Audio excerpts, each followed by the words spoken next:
You're listening to The Human Upgrade with Dave Asprey. Dr. Mark Hyman, welcome back to the show. Dave. Thanks, Dave. It's been a bit, but I'm happy to be back.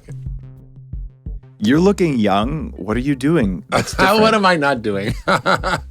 You know, Dave, I turned 63 last year.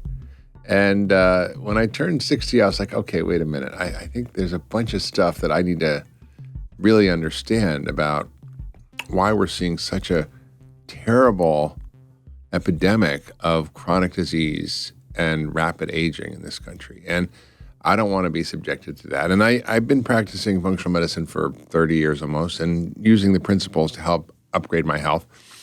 But I kind of wanted to double down on looking at what's really the latest science of how do I optimize my biological age? How do I actually not just live longer but feel better? And how do I optimize my function and not go down the trajectory of what I see as abnormal aging in America? What we typically see is people getting older and getting decrepit and frail and disabled and dysfunctional and not able to do what they want to do. But I don't want that for myself or anybody else. And I realize that we have sort of within us this incredible healing system that we can activate through the understanding of this emerging science of longevity. So when you talking about, 20 years ago looking at longevity, we didn't know as much because it was sort of a step kid, to science. People didn't study it. People didn't fund the research in longevity. But now there's a tremendous amount of research, and we've learned so much about what actually causes rapid biological aging, and we know what to do to reverse it. So I'm biologically 63. I'm chronologically 63, but I'm biologically 43 because I've applied a lot of these principles to myself. So you actually have a 20-year gap now? Yeah, 20 years. And that's what DNA age? Which test? DNA methylation. I also did telomeres a couple years ago, and it was also about a 20-year difference. Yeah. Nice. So 20-year difference is at the upper end of what I've seen. And the DNA methylation clocks that we can use, if you're new to the science of this and listening, there's different ways of deciding what your biological age is. And I've done a bunch of them. I'm only 9 years younger. Or actually, no, 11 years younger. I think. Yeah, I'm 11 years younger. You know how it is, like the more overweight you are, the more weight you can lose. The older you are, the more age you can lose. I think it's something like that. There might be some truth to that. All I know is that because if you're like 12, you can't go back to zero, right? I think I would have been 70 when I was 20 because I was really unhealthy too. But it's interesting. I know many people who are at least 5 years younger biologically, and then you and I both know people who are way older than their age. Yeah. Right? And how much do you trust those measurements? I think that, there are kind of a lot of companies that are coming out with DNA methylation epigenetic clock testing, which is the way we kind of look at your biological age. And there are other metrics, like telomere length and things. But I think, there is some variability. But I think if you kind of look at the companies that are doing the best job, I think True Diagnostic is one of the best. I don't have any affiliation with them. But, they're pretty good with reproducible results. And then you can track what you're doing over time. So the beautiful thing is that we have a program that we can change in our biology by understanding how to affect these underlying factors we call the hallmarks of aging that accelerate aging. So we can literally reprogram our biology and our genes and our epigenome to a younger self at any time if we know actually what to do. And that's really what led me to write Young Forever. What was the sort of central thesis is that we have now finally unlocked the causes of aging, of abnormal aging, let's say, not chronological aging. That's just time. I can't do anything about that.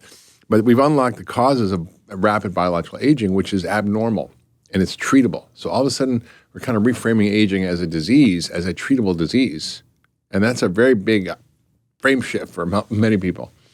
It's something that was very hotly debated, even going back as far as the 90s and the early aughts. When you'd say when you would say aging was a disease, you would get a really reactive response, especially from Western medical doctors. They'd get angry.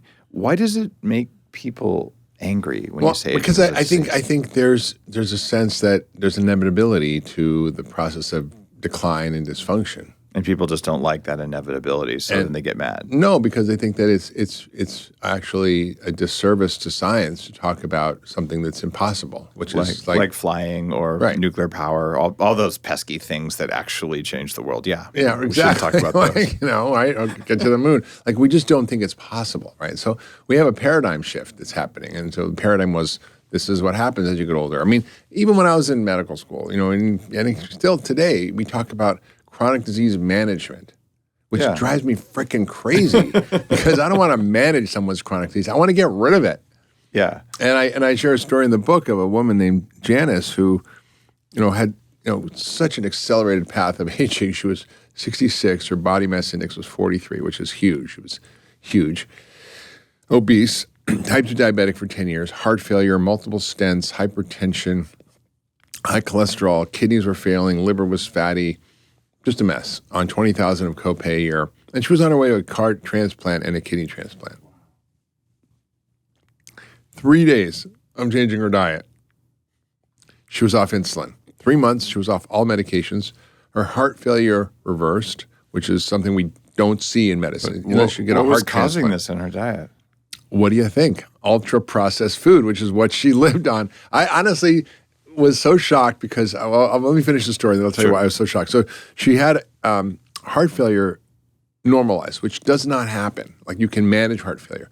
Her diabetes was completely gone. Her A1C went from 11, which is like it's like someone will almost be hospitalized with a blood sugar that level, to 5.5, which is normal.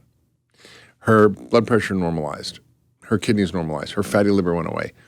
And she, in 3 months, she lost 43 pounds. In a year, she lost 116 pounds and became a different human being. And so I don't want to manage her heart failure, her diabetes, or kidney failure, or fatty liver. I want to get rid of them. And that's really what now we know how to do by activating these ancient longevity switches in the body. So as I began to sort of dig deep into the research, I'm like, wait a minute. The body has all these switches, these like levers that we can pull and work on, these pathways, and built-in healing, innate regenerative repair, renewal, and healing systems that we can activate if we understand how. And so the book is about, what are those systems and how do we activate them and what exactly do we do? We talk about ancient systems. I agree with you there. When I did my anti-aging book, which was a superhuman, probably 4 or 5 years ago now. Great book. Thank you. I had 7 pillars of aging. And now when I go through Young Forever, I don't want to say added 3 because they don't all line up. They're very similar thinking, but you have 10. There's 10, and now there's a couple more that have been added. So now there's like 13. So, scientists keep like parsing it, but essentially there's systems that actually we start to understand are all interconnected and can drive aging. Okay, you have a history of 30 years of practicing functional medicine. And so you've got great pattern recognition that I think only starts to happen after maybe 20 years. Yeah. Okay. If you put on your 10 years from now hat, how many causes of aging are we going to have? Oh, I don't know. I mean, I think, look, I think the body has these certain biological networks that are sort of becoming clear that we now can understand are underlying all disease. So the hallmarks of aging are one attempt to map those out. Functional medicine has really created 7 physiological systems, and the hallmarks kind of fit in that. They do, and I think it doesn't really matter. Honestly, it's not really separate. They're not like, oh, it's 10 different things or 13 different things. It's really one system. It's like a web, all interconnected, and we're just sort of parsing it to be able to describe it and be able to work on it. But all these things relate to everything else. So any one of those hallmarks interacts with all the other hallmarks, right? Exactly. So it's not like you can kind of say, oh, this is the thing or this is the thing. It's very different. So I feel like if you understand how to do the right thing in terms of your lifestyle and certain behaviors, certain supplements, certain medications, certain lifestyle practices or biohacking techniques, then you can actually change those hallmarks and reverse the downslide toward rapid aging, disease, and death. You definitely can reverse that. And for some people, we don't know how for whatever's going on with them yet. And for many people, it's easy. And for a lot of people, you don't even have to know what's wrong. You just have to say, okay, like I like to look at this as herding sheep. And maybe because I've raised sheep on my regenerative farm, right? But people are like, well, what's the one thing that's most important? How many things do you need to know to herd sheep? And it's, I don't know, there's like a dog and it moves around, and when one sheep is out, it kind of gets pushed back in. But we know you have to give them water, and they have to have enough food and sunlight, because it doesn't work if you don't do those. And it feels like our systems are not that different. Not that different, no. We can come up with, I love your list of 10, by the way, and I'm going to go through some of these with you. Yeah. We can come up with those, but there's probably 5 more. And if you handle all of these, maybe you don't have to even know the other 5. Well, I think what you just said is so profound because, as a functional medicine doctor, I don't treat disease. I don't try to cure disease. I try to create health. And the disease goes away as a side effect. So the hallmarks of aging are, in a sense, a map of how we deviate from health. And so really it's about restoration of function. That's what functional medicine is. It's restoration and optimization of our function and a function of all these systems. How do our cells regulate themselves with proper mitochondrial function and immune regulation and the microbiome, and how do proteins function, and how do our nutrients get regulated, and how can we properly divide our cells so we don't get damaged. And so there's all these systems that are part of the hallmarks of aging, but we can actually, like you said, with very few basic principles, kind of fix all these things. Pierre Laplace said, we can explain a large number of complex phenomena by a small set of general laws. Think about physics. There's just a few laws of physics. And think of everything you can do with physics. You can build a bridge, you can send a man to the moon, you can, create, our cell phones and whatever. I don't even understand I took physics in high school. That was about it. So, or maybe, I had to take physics in college because I had to go to medical school, so I took physics. But it's just mind-blowing when you think of how many things can be manifested from a few set of small laws. And so I would say what we're now discovering, Dave, is the underlying fundamental laws of the universe, the nature of nature, the laws of biology. Because we've never had those. Biology is so complex. It's been so reactive. Okay, you have a headache, you go to the head doctor. You have a stomach ache, you go to the stomach doctor. You go to the joint doctor if you have a joint pain. That's not how the body's organized. Because if you go have a joint pain, it might be from your microbiome. But your rheumatologist doesn't say, "Can I please see your poop?" They should, right? And I do, but that's not generally what happens. And when you practice medicine that way, you see extraordinary things. You don't have to treat all the diseases separately. And the hallmarks of aging, the theory around this is that these are things that go wrong that can explain all the disease of aging. So what we're seeing are leaves on the trees, like diabetes, heart disease, cancer, dementia, all these things, high blood pressure. These are just downstream of effects of these problems that can occur in the hallmarks. And then that's something you can actually treat. Now, for me, as I began to think about this, I was like, wait a minute, the hallmarks are great, and they provide a target for treatment and thinking, but they're also kind of reductionist too. And the real answer to solving aging is figuring out why the hallmarks become dysfunctional in the first place. So why do we see these problems? Now, what's the cause of the hallmarks? If the hallmarks are the cause of all these diseases, what is the cause of the hallmarks? And that's what I really think is different about Young Forever, is that it's through a functional medicine lens, which allows you to treat the root causes of everything. So not treating the hallmarks like with a drug. Oh, inflammation is part of the hallmarks of aging. Let me give you a anti-inflammatory drug, right? Right. It doesn't make sense, right? It doesn't make sense. Or like metformin. I think this is really good. Well, let's talk about metformin. Yeah, this is interesting. Yeah, so one of the hallmarks of aging that I think is, if we can dive into it, is super important. And I think it's kind of a meta hallmark. It's kind of above all the hallmarks because it influences all of them. The god of all hallmarks. The god of all hallmarks, exactly. And it's they call it deregulated nutrient sensing, blah, blah, blah, whatever. But it means basically that your body's regulation of the food you're eating is screwed up. And when that's screwed up, it turns on all these pathways that accelerate aging. So there are really 4 of these pathways that are key. Or I call them longevity switches. So 2 of them sense too much of stuff that we're eating, and 2 of them sense a lack or scarcity of nutrients. So insulin signaling is probably one of the major drivers of aging. Too much insulin is the worst thing you could possibly think of for aging. So if you want to measure a biomarker that's $10 that any lab can do that your doctor is not doing.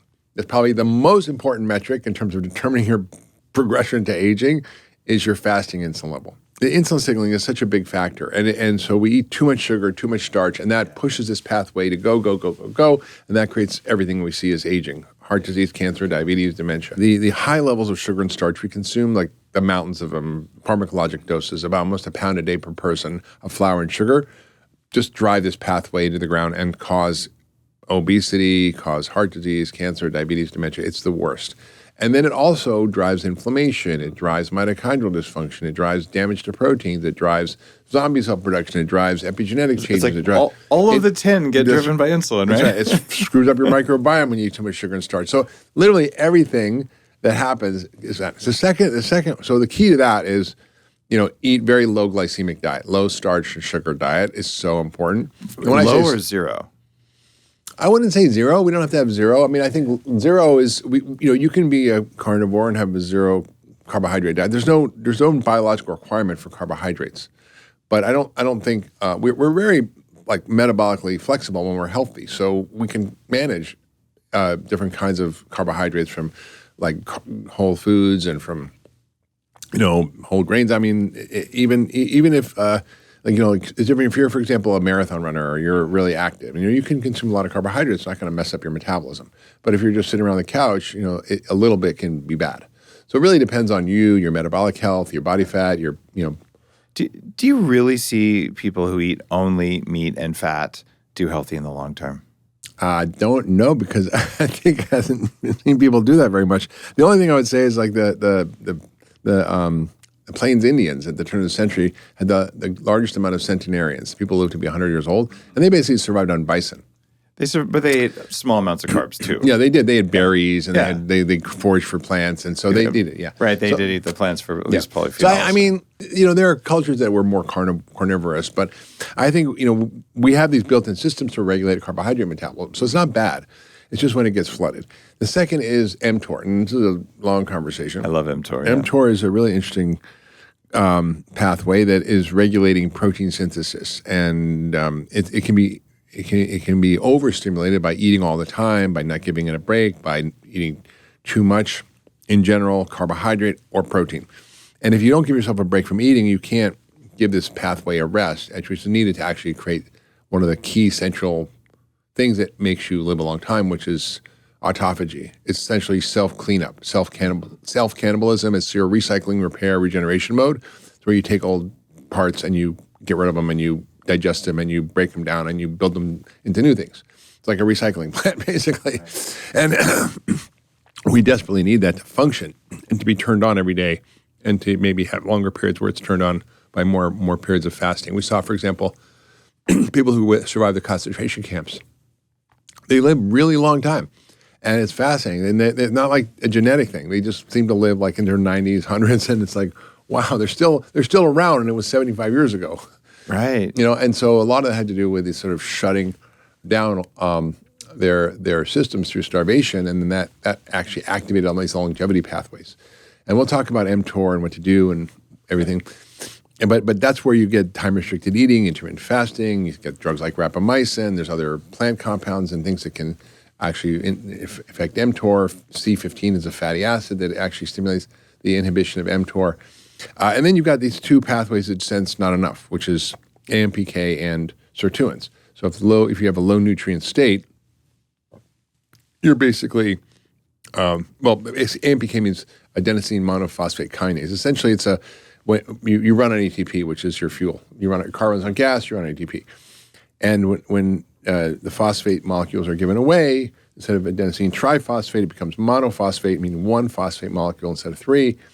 And then your body goes, oh, wait, I'm starving. And then it kicks in all these beneficial switches and pathways to conserve energy, to make your system optimized, to reduce inflammation, to improve your mitochondrial function, to do all these really beneficial things, which is great. And that's where metformin comes in. So I'm going to answer your metformin question. And then the last pathway is the sirtuin pathway, which has been kind of highlighted by David Sinclair and Lenny Guarte, who from MIT, who basically found that you could extend life by a third by giving huge amounts of resveratrol to rats or mice. And And that was amazing. And they found it increased their metabolism and improved their fitness level, did all kinds of things, even if they were eating crappy and not exercising. So it was like a very powerful pathway. This pathway is actually important because it actually, when it's activated, it stimulates DNA repair. So one of the hallmarks of aging is damaged DNA. So when you stimulate sirtuins, it activates DNA repair. And that's a good thing. And it also improves mitochondrial function, reduces inflammation, improves insulin sensitivity, does all the things. So all the things do all the things, basically, when you look at it. Right. So, and that's where NAD is being used. So you might have heard that NAD and metformin, rapamycin, and insulin, they all work through these central I think listeners of the show, at least for a long time, have heard at least one episode on each of those topics, right?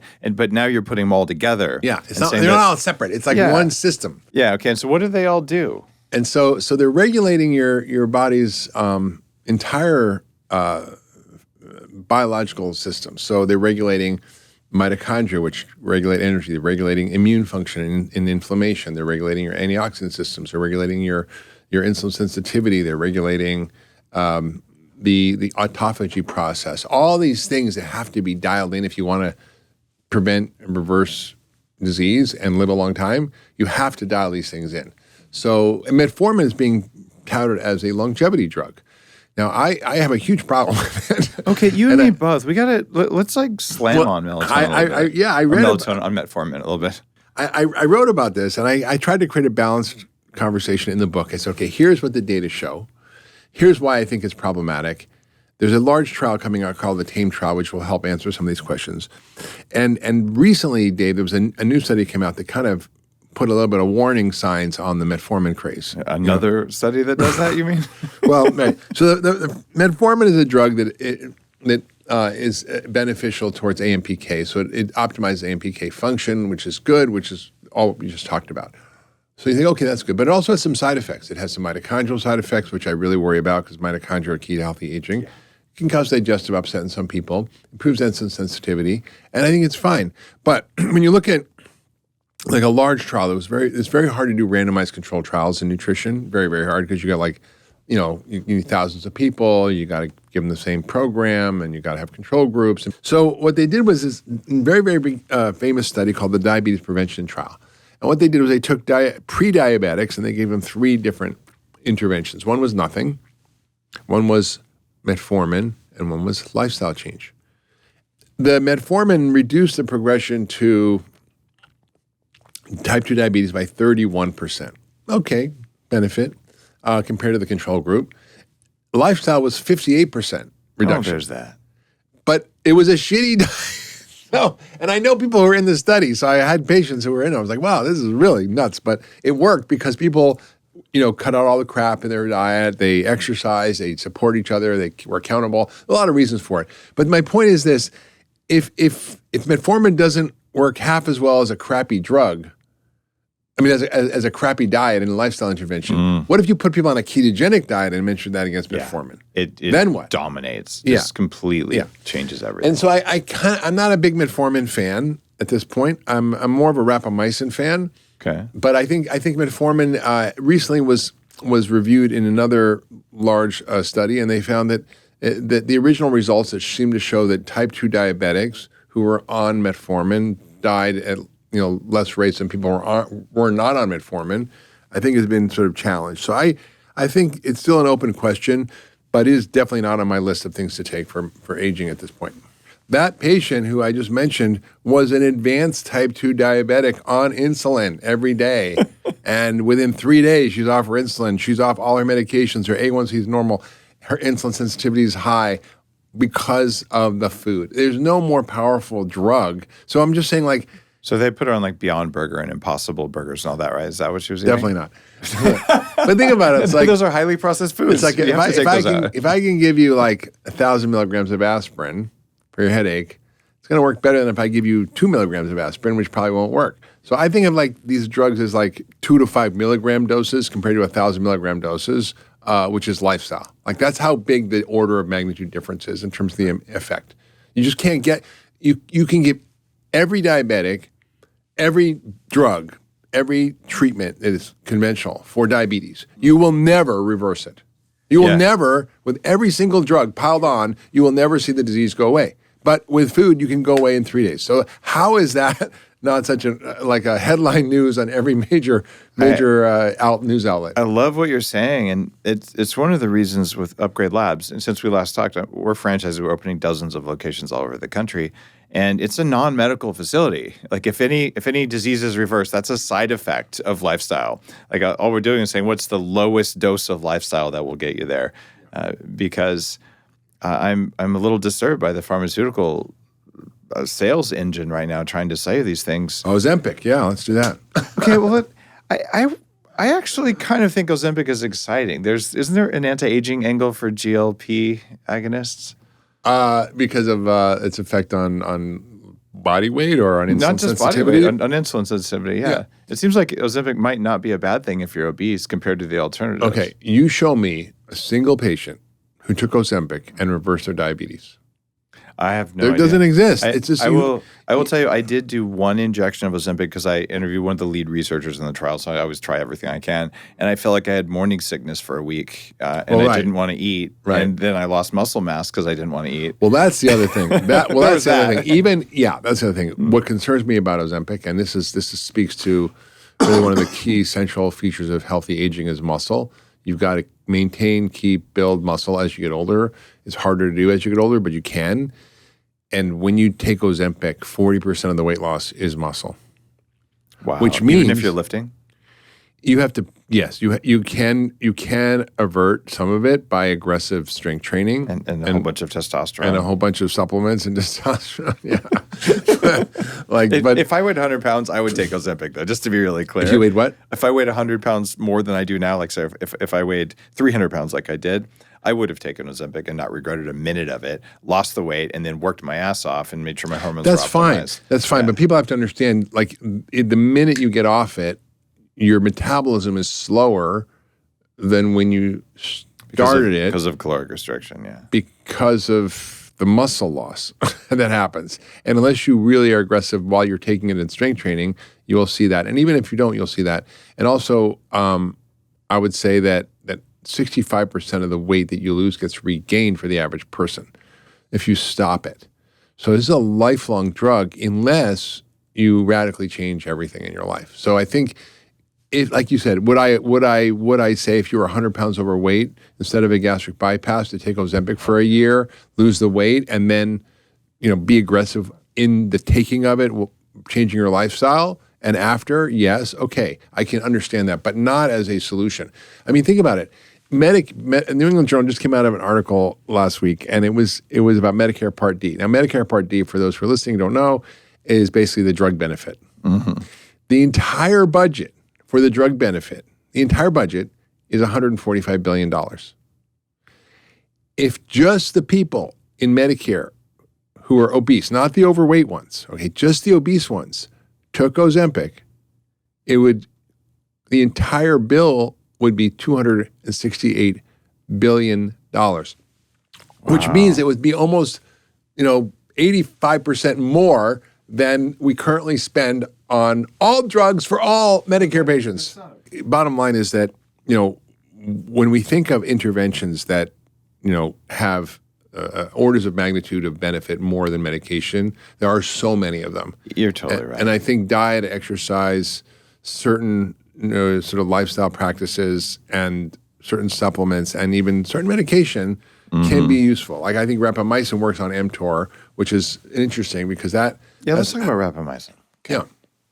So, I fascinated by this because when you start to see, like, I don't know, you see pattern recognition. So I've been doing this so long, so I see it when I read this stuff. I go, oh yeah, this is how everything connects. This is how it works. The body's like a system. It's like a network, and you start to see like a ecosystem. It's sort of like tripping on mushrooms. You see how everything's connected. Right. And so it's like whoa, and I begin to kind of have this excitement and epiphany as I begin to unpack this science around this, and mTOR is a very important pathway because we need it to build muscle. If you shut off mTOR all the time, you're going to not be able to build stuff and make proteins because you need mTOR to activate protein synthesis. But if you do it all the time, you're going to build too much proteins, you're going to get cancer and all kinds of other stuff. So overstimulation is not good.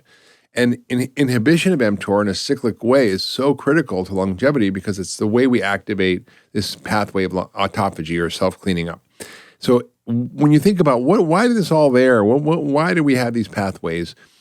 Because historically, we didn't have Whole Foods or grocery store or 7-Eleven on every corner. Mm-hmm. We didn't have an abundant sea of kind of food carnival around us to eat every kind of crap at every minute of every day. No Skittles. No Skittles, no. so we basically had to kind of go through periods of starvation where, oh, God, I can't find anything to eat or I can't kill that. I was watching some Instagram feed of like a puma chasing a guanaco in Chile, and which guanaco is like a llama.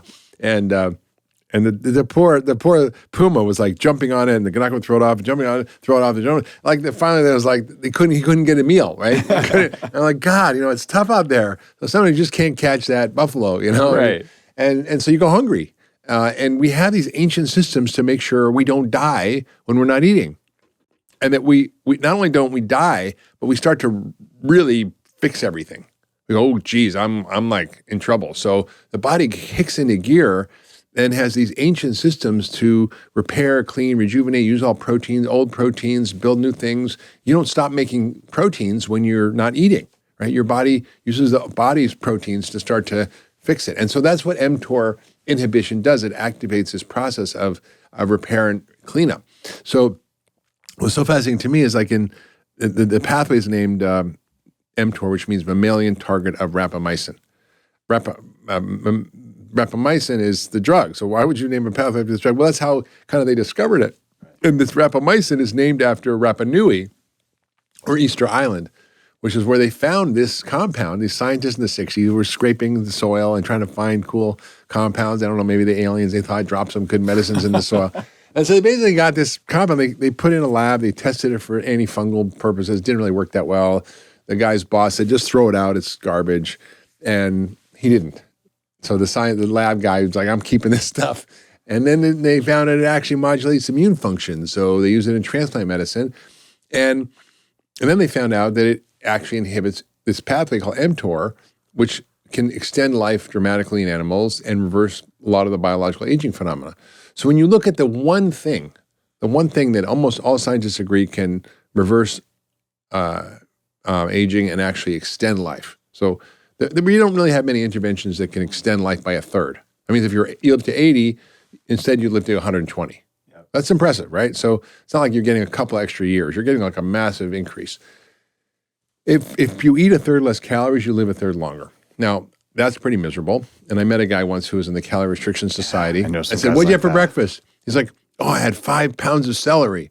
I'm like, you must have very strong and chewing muscles. And I'm still trying to get a date. I'm like, what'd you have for lunch? I had 12 pounds of tomatoes. I'm like, okay.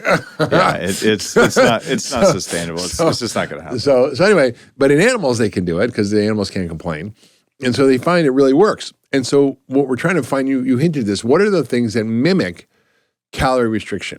What are the things that can kind of make your body pretend? And so fasting is actually calorie restriction. So time-restricted eating is a form of calorie restriction. Works great. Ketogenic diets, another form of sort of calorie restriction in the sense of how the body perceives it, right? Because of the insulin effect.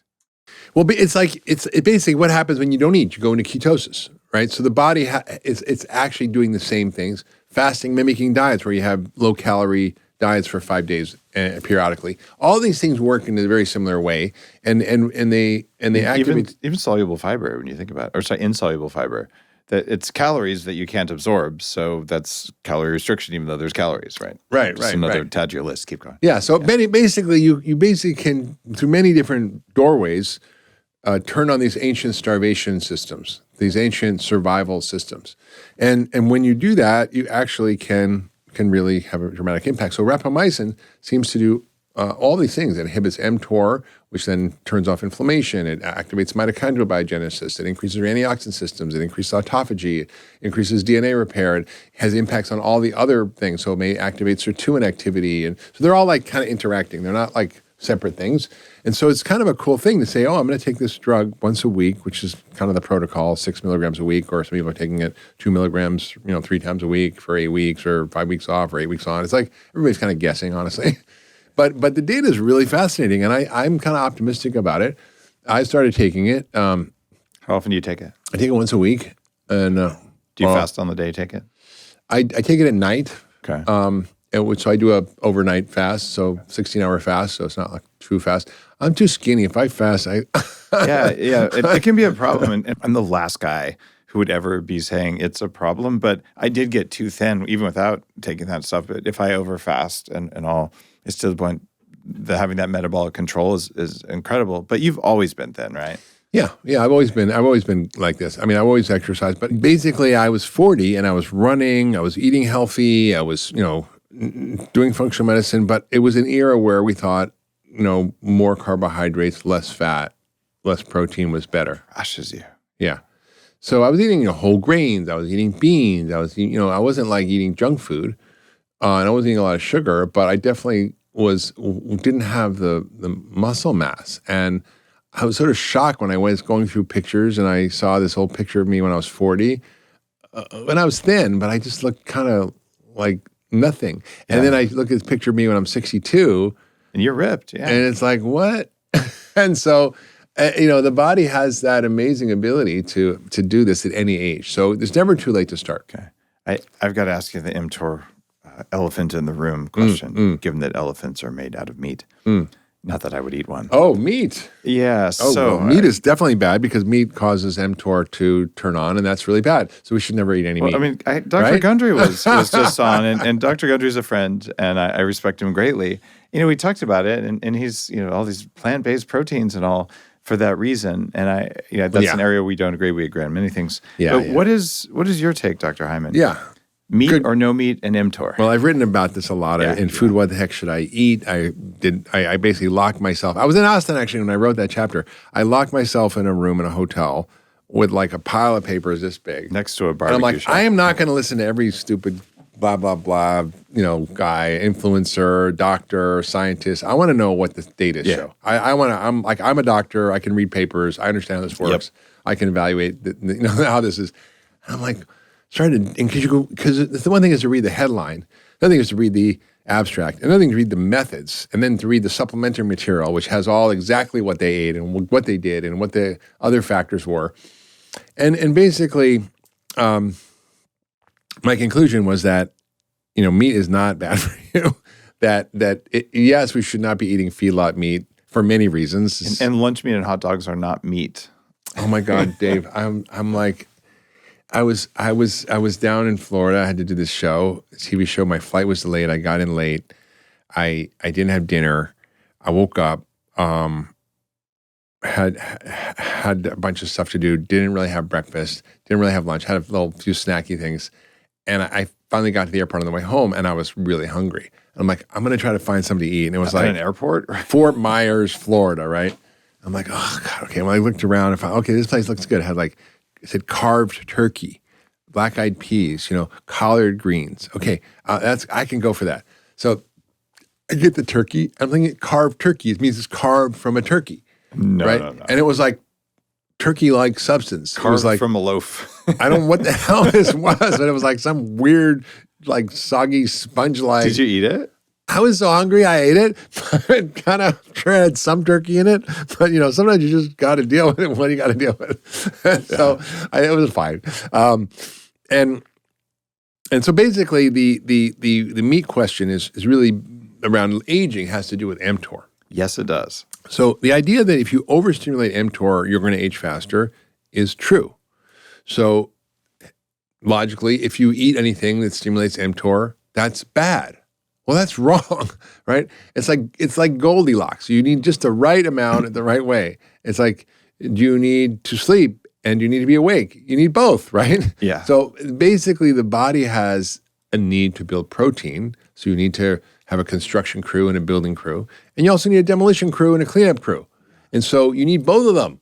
And if you just made dinner in your kitchen and never cleaned it up, it'd be a freaking mess. That's what happens when you overstimulate mTOR.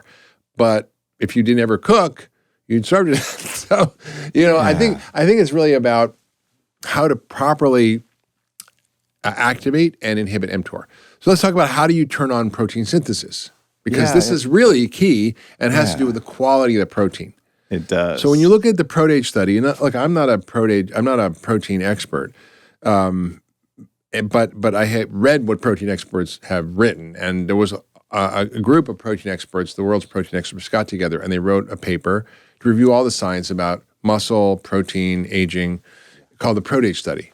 And it was a really in-depth study that looked at, kind of review of all the data, and they came up with a number of conclusions. One, you need 2.5 grams of leucine to activate mTOR.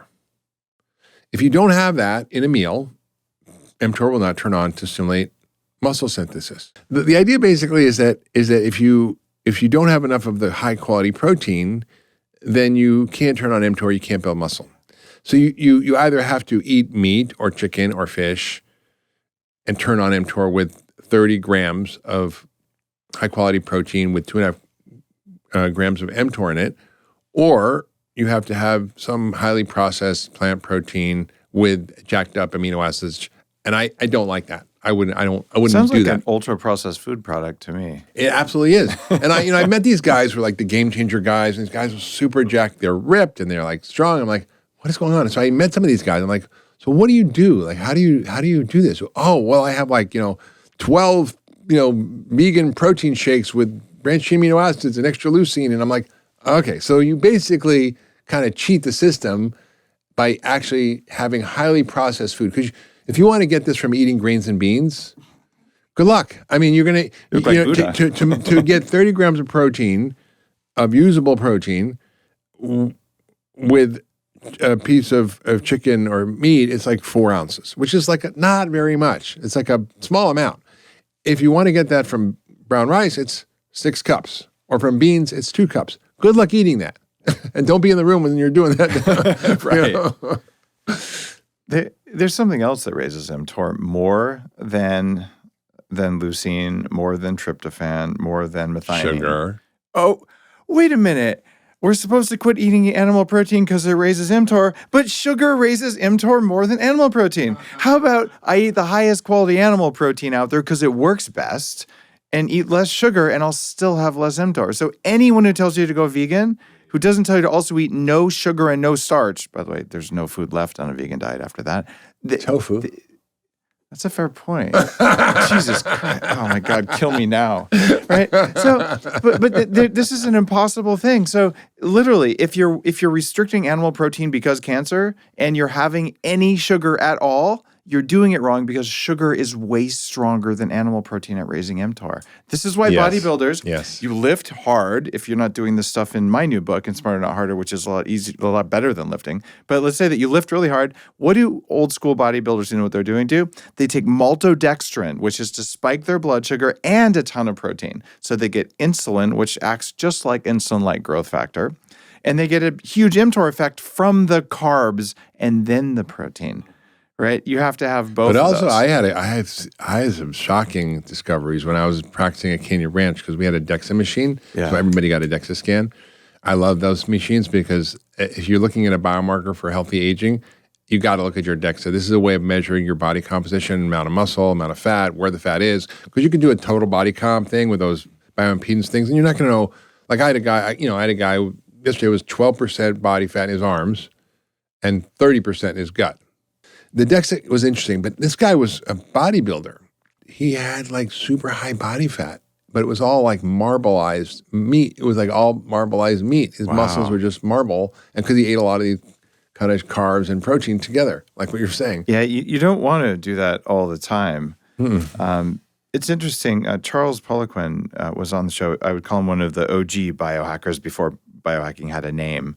He taught me that when you see someone with a ton of fat in the front, like the Buddha belly, that's usually a cortisol issue. And he's still, doctors get mad at that. He said, look, you can look at the pattern of fat deposition in a body, and it'll tell you the hormone status of the body.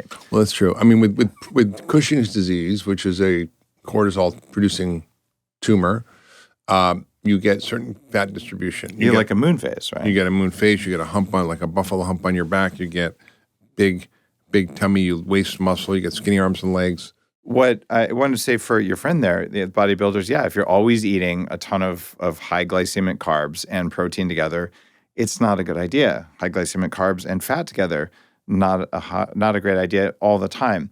But if you wanted to have the croissants and you're not gluten sensitive and you're in Europe where there's no glyphosate on the grains, and you did that every now and then, it's not going to harm you at all if your metabolism is healthy. Well, that's it. I think the whole point here is this idea, and it's central to functional medicine, is that health is about metabolic flexibility and resilience. Most of us are metabolically inflexible and metabolically not resilient. So, for example, if I have a can of Coke, my insulin might go up a little bit. If, some Sally over there who's been chowing down on, 2-liter bottle of soda for 20 years, her insulin is going to go through the roof. Same input, very different biological response. And I think people don't understand this, that you can eat the same thing and have profoundly different effects depending on your own sort of biological software and how well you're functioning. If you want to maximize muscle synthesis, is load up protein on a fasted state. So what do we have for breakfast in America? Bagels, muffins, sweetened coffees, pancakes, French toast, Bottom line is if you eat the typical American breakfast, you're killing yourself. And most of us, unless we have eggs and bacon for breakfast, don't have protein. So having protein in the morning and a load of protein, probably 40 grams, and it depends on your weight. If you're like a 5 foot tall, 100-pound little lady, it's different than if you're a 6'5", 250-pound, football player, right? So it's different. So, but you need to look at, the recommendations around protein. I want to get into that in a minute, but you need a big load of protein in a fasted state so that you actually activate mTOR in that way after fasting. That's the best way to build muscle. That's a huge thing to understand. And I think, if you're looking at what the recommendations are for protein, and this is what a lot of people talk about, is 0.8 grams per kilo is what the RDA is, the recommended dietary allowance. Now, what those are minimum amounts that if you don't have, you will get a deficiency disease. So how much vitamin D do you need to not get scurvy? 30 units. How much vitamin D do you need to not get infections and flus and COVID and everything else?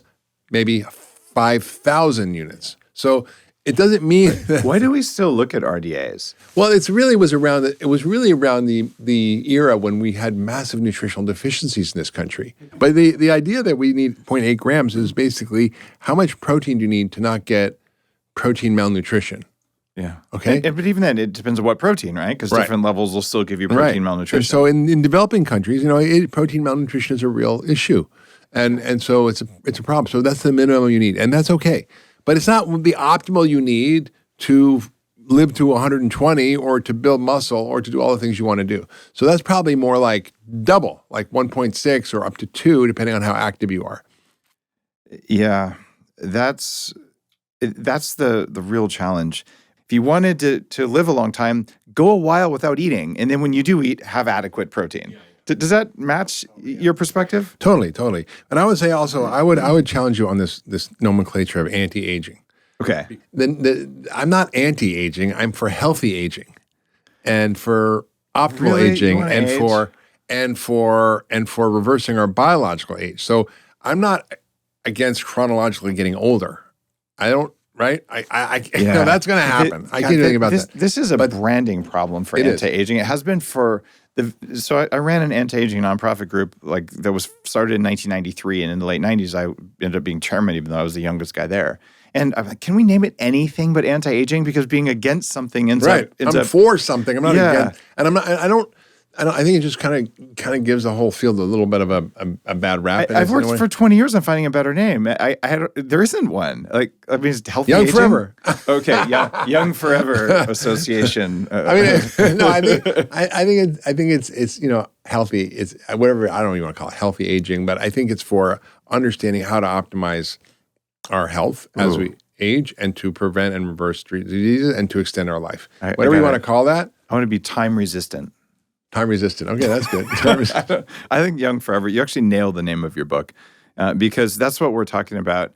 the forever part, the time actually doesn't matter and the age doesn't matter. So you're not against it. You're not for it. Like it's irrelevant because I get to look and feel and act in the way I choose. Yeah. I want my physiology and my body's capacity to be kind of getting better as I get older and matching the wisdom and increased understanding of the world that happens as you get older. So like that's a kind of, as opposed to having a great mind, but I can't walk up the stairs, right? Right. And I think that's kind of what a lot of it happens to a lot of us is we can't function. So like I'm doing stuff that, you know, I just wouldn't have imagined that it would be possible for a 63-year-old, right? I'm skiing like a maniac down super steep mountains. I'm, you know, playing tennis and improving all the time. I'm constantly getting better. Love this. I'm riding my bike and being faster than most of my 30, 40-year-old friends and who basically can't keep up with me. And the body has that capacity if you understand how to work with it. Most people are just not running things properly. So if you put in diesel fuel in a gas car, it ain't going to run very good. So if you understand what is required to optimize the function of your car, you'll know how to run it better. Wow. I love that. And it's entirely possible. And what we're working towards is normalizing that. So Exactly. So I agree. There's things that are sort of, I would say, out of reach for the average person without an enormous amount of money, which is, you know, stem cells and exosomes and, you know. We're going to make those available by doing them now. In 10 years, For sure. they will be available for everyone. So we are building a society where just like cell phones came out and they were only for rich people, and now the poorest people in the remote parts of the world, it's changed their lives. That's right. We're doing that with anti-aging. It's Yeah, the same thing. I agree. Sorry, with healthy aging. I want to ask you about one thing that's on your list of 10 hallmarks of aging from young forever. And this is a really good bookmark. You write about inflammaging, which I did not have as a separate part of the 7 pillars in my view on aging. I had that as mitochondrial dysfunction creates inflammation, because when mitochondria don't make electrons or proteins, they can make inflammation. So I kind of thought it was mitochondrial dysfunction. But I have new thoughts that I didn't know about when I wrote that book. Tell me what inflammaging is, what causes it, and I want to go deep with you on inflammaging. So, you know, this is not actually relatively new idea. This is something that's been in the medical conversation for a long time now around all the diseases of aging. So heart disease, cancer, diabetes, Alzheimer's, depression, obviously autoimmune disease. All these are inflammatory diseases. They're also all mitochondrial diseases, though, right? They are. So they are. But you can have, you know, you can have a mitochondrial dysfunction and that'll drive inflammation, but you can have inflammation that's primary, not driven by mitochondrial dysfunction. That's right? important. So, you know, I think, you know, if you have, for example, your microbiome being a problem, that can drive inflammation. And that will also mess up your mitochondria. Because of lipopolysaccharides, right? Right, but it's not the only mechanism. So there's like the body has multiple mechanisms to create the same thing. There's only certain final common pathways in the body that you know, I would say the body only has so many ways to say ouch, right? Mm-hmm. You know, you have pain, you have inflammation, you have certain things that happen that create all these symptoms, but they're these common roots. So inflammation is this common root that seems to accelerate as we get older. So we can measure biomarkers of inflammation that are highly predictive of mortality. And David Furman at Stanford has done amazing work around this called the Immunomes Project, 1,000 Immunomes. It took people, looked at their 50 different cytokines, which are inflammatory, or I'm not always, but they're immune molecules that are often inflammatory. And he measured, 50 different cytokines across 1,000 people from like little kids to very old. And he found that there were 4 very highly predictive inflammatory markers that none of which probably anybody, including me, ever heard the name of, that's in some sort of obscure medical textbook somewhere on immunology, that are the more predictive than the things we do measure, like CRP. And are you talking about IL-6 or interleukin? These are not the famous you would not have heard of it. I love this. Okay. I can't even remember because it's so weird. It's like CMX12, 192 or something like that. So it's something that you can't get a lab test on anyway, right? Right, exactly. But now there are ways to test this, and using high throughput testing and screening and looking at at AI analysis according to how it correlates with all these chronic diseases. They found that it was these 4 things were the most predictive. So there's going to be ways that we can map inflammation, and everything that happens as we get older drives inflammation. So deregulated nutrient sensing, mTOR dysfunction, sirtuin dysfunction, MPK dysfunction, mitochondrial dysfunction, microbiome dysfunction, epigenetic changes, all these drive inflammation. So it's kind of like the downstream effect of all these upstream causes. Inflammation can be what we call chronic sterile inflammation. It's not an infection, but it's inflammation. And that is super important to track, to measure, to look at, and to understand why. So I always joke, I say, as a functional medicine doctor, what's my specialty? I'm an inflammologist. Like I'm really good at figuring out the root cause of inflammation and reducing inflammation in the body by using all my functional medicine tricks, right? Removing the bad stuff, putting in the good stuff.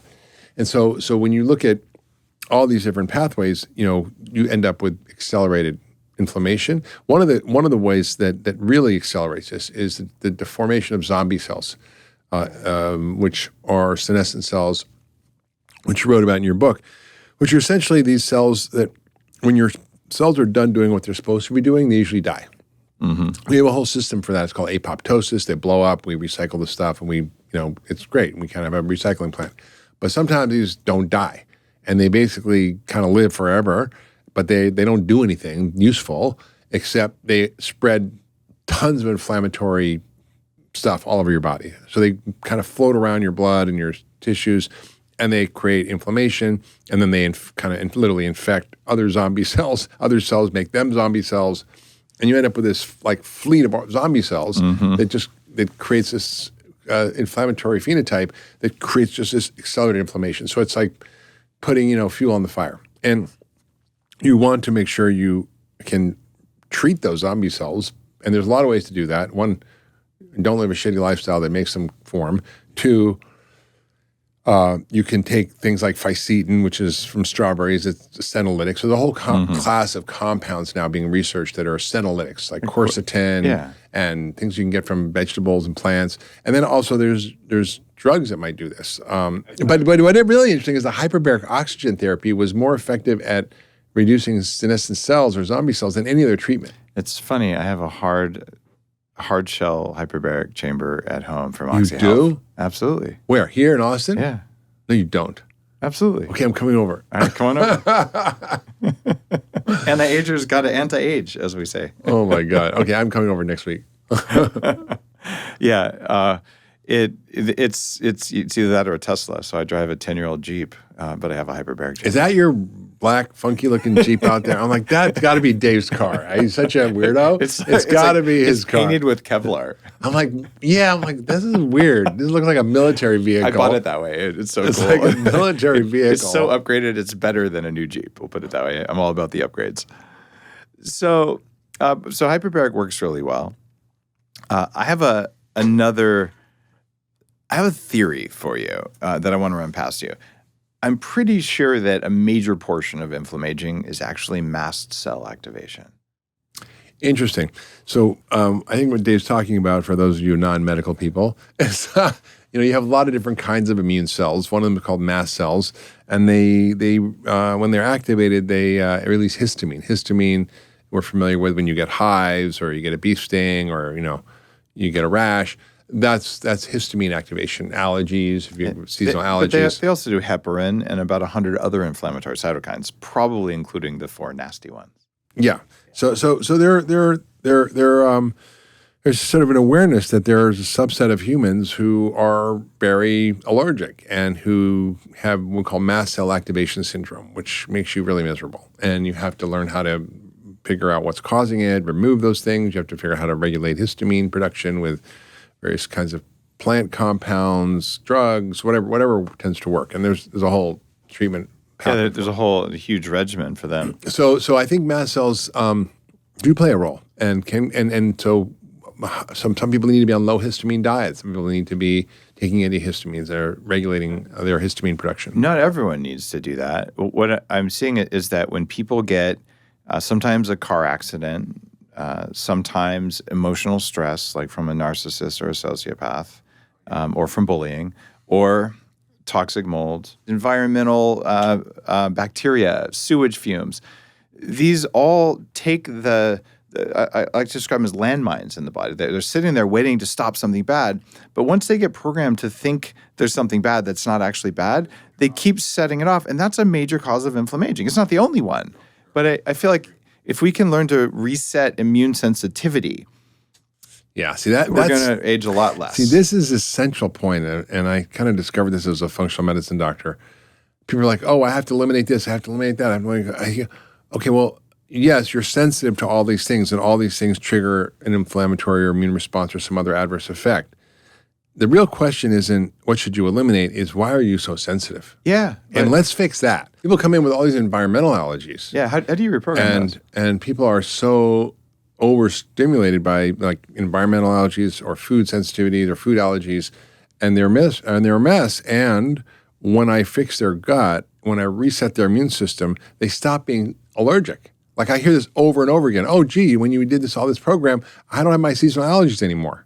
That's cool. Right? Is that fixing the liver and gallbladder kind of stuff? Or It's fixing the gut and the usual functional medicine, mumbo jumbo, hocus pocus, magic tricks. It's funny because we don't exactly always know which pathway caused the allergies to eliminate. Was it the gut or the liver or some sort of spleen thing? I think there's some question marks in it, but we know if we do this, it works. But exactly why it works, we haven't figured out yet. And that's where science is interesting, right? And speaking of interesting, I just have to say, Young Forever is a great book, and it's very actionable, which is something that I really look for in books. It's easy to write a book, especially now with ChatGPT, for God's sake, which regurgitates nonsense. That's pretty much how I did. I said, ChatGPT, please write a book called Young Forever on longevity. And it was amazing. Like in like 5 minutes, the book was done. It was the best ever. You're right. My book is very practical. I did it. I'm a doctor, so I'm not like you can read a lot of longevity books, and they're very interesting, and they talk a lot about the science, and they give you an understanding of the field. But then you go, okay, now what? And so this book is now what? It's making it usable. That's the hardest part as an author, is saying, okay, what do you do? And it's full of things like, okay, take note of these things, add up your score, and then figure it out. And so this is the thing that says, all right, if you're not going to go see you at ultra wellness clinics, which not everyone can do, read the book, and you're going to get 80% of what you need right there, and that'll probably fix it. And if it doesn't, you go find a specialist. So I just think you've done a great service to people or for people with the book. So, guys, it's called Young Forever. My friend Mark Hyman, who is definitely a modern master, and also knows that plant-based protein's a joke. Thanks, Mark. I look forward to having you on when your 16th New York Times bestseller is out. When I'm 16? Biologically 16? Yeah, we'll meet when we're 16, and we'll make fart jokes. It'll be great. All right, buddy. Thank you. You're listening to The Human Upgrade with Dave Asprey.